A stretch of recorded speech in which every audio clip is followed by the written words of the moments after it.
सादर जय जिनेंद्र। मैं JSGN मोहन बोरा आपकी सेवा में पुनः हाजिर हूँ। दोस्तों, आज बात करेंगे हम कोषाध्यक्ष, किसी भी ग्रुप में कोषाध्यक्ष पद के बारे में। ये कितना इम्पोर्टेंट और महत्वपूर्ण पद है दोस्तों, वास्तव में ये बहुत ही महत्वपूर्ण पद है।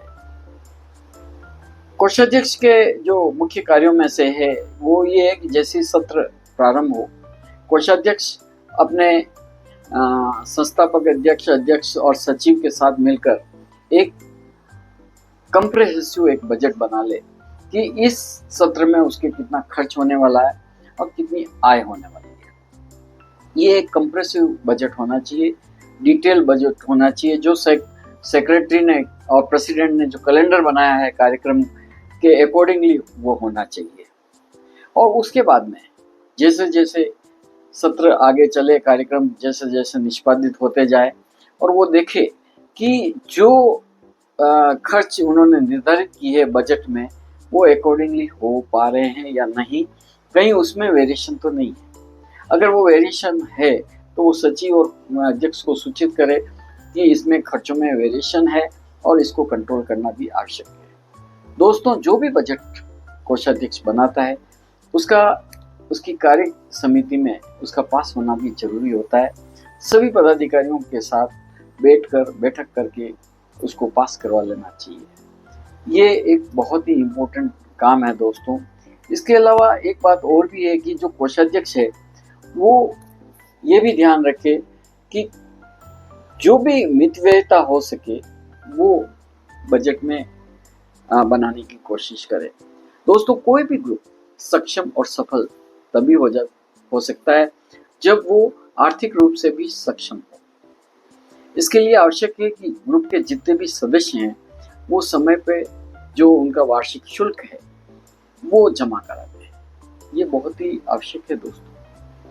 और इसके लिए कोषाध्यक्ष की ये ड्यूटीज है कि समय से पहले 20 जनवरी से पहले, चूंकि फॉर्म ए और बी जमा कराना होता है, उससे पहले दिसंबर माह में एक जो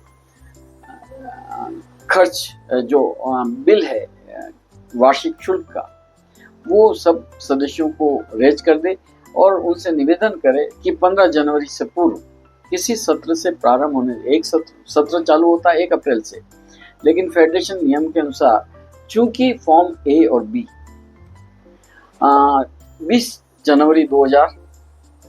जनवरी से पूर्व किसी भी वर्ष में जमा कराना होता है, तो ऐसे में आवश्यक है कि जो ग्रुप की फीस है, जो शुल्क है, वो 15 जनवरी पूर्व जमा हो जाए, क्योंकि इसी में इस अगले सत्र के जो पदाधिकारी होते हैं उसका भी चुनाव 15 जनवरी पहले हो जाता है। इसी कारण 20 जनवरी तक अपने को फॉर्म ए और फॉर्म बी फेडरेशन को भेजना होता है। फॉर्म जो ए है वो फीस से संबंधित होता है दोस्तों।